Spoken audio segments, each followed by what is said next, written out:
Hello, Karen. It is Christmas Eve. Nothing special to do with actual Christmas Eve. I'm just having to have time on Christmas Eve to do my vlog. So last time I realized I left out a lot. I did my introduction, but I didn't actually tell you a whole lot about myself.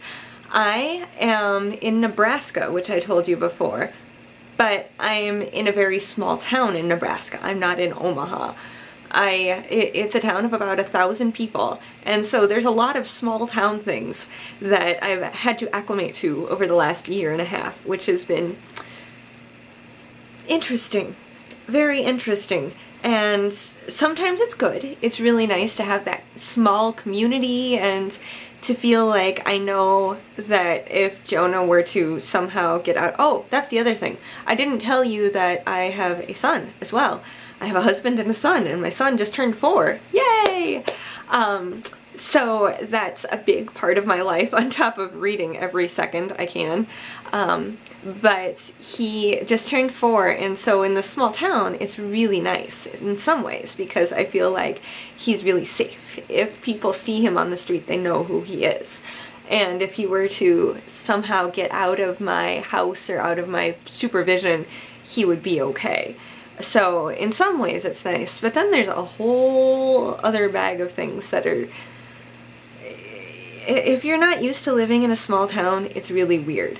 Like, you get introduced to somebody and they assume that you know who their father is, who their siblings are, who their cousins are sometimes, and it gets really confusing when you go to talk to somebody and they start talking about this other person that you don't know, and they assume that you do because you know their sister.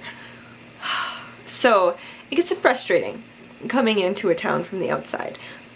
But I'm getting used to it, and it's nice in many ways. So I guess the commute to Norfolk, which is where I work, isn't so bad. It's half an hour away. But it could be better, that's for sure. But I recently, I finished this book, The Giver, in about, I think I finished it in like 4 or 5 hours of reading, which I am a fast reader, so that's not unheard of for me, especially with such a low book.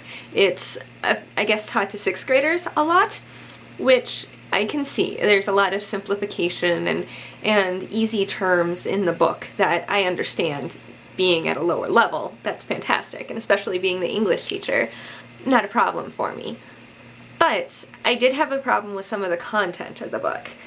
This is the person who wrote Number the Stars, which when I was in 5th or 6th grade, whenever I read that, I loved. And it really spoke to me and taught me a lot about the Holocaust. This one, I don't... Okay, the society is set up. It's a utopian society in the future. And they have pretty much come to perfection. They don't have any real pain. They're provided for. They have all their food and everything delivered to them. They're assigned, or they choose a spouse, or they're assigned a spouse. I'm not really sure how it works. And then they're assigned children to live in family units. And then once their children have grown up and moved on, then they go to the home for childless adults. And then from there they go to the old people's home, basically. And throughout this, they're trained in the ways of you're polite and you apologize all the time, and it sounds really super duper. But they talk about people being released, which from the get-go, I knew that it wasn't something good. I knew it was something that was going to be quite unpleasant. And I assumed, actually from the beginning, I assumed that it was a murder of some sort, that being released was akin to suicide or someone being murdered. And I wasn't too far off the mark, but I'll let you get into that. But it was really quite disturbing, some of the things that were discussed. I guess it's not graphic in that way. Like, there's not the blood and gore and nastiness. So in some ways it makes a lot of sense for it to be a 6th grade book, but the ending, it it doesn't end to me. It left me hanging, and I understand. Okay, it's a discussion book, and you want to read it together in a class and get all the people talking about it and saying what their thoughts are, and maybe coming to terms with some of the things that American society really holds up as their values, like individuality and family being a big thing, whatever. But the ending, it just, I don't know. I wanted to reach the book and shake the author and say, finish your book, it's not done. But it's won awards, so apparently I'm not getting something. So if you have anything to add or to tell me about the ending to the book, let me know down below. And the thingamadoodle, we'll use that. Thanks, Horrible Fiction. And hopefully I can figure it out, because it's kind of blowing my mind and I don't really want to read the book again. So if you have any insights for me on that or anything else that's in the book, that would be great.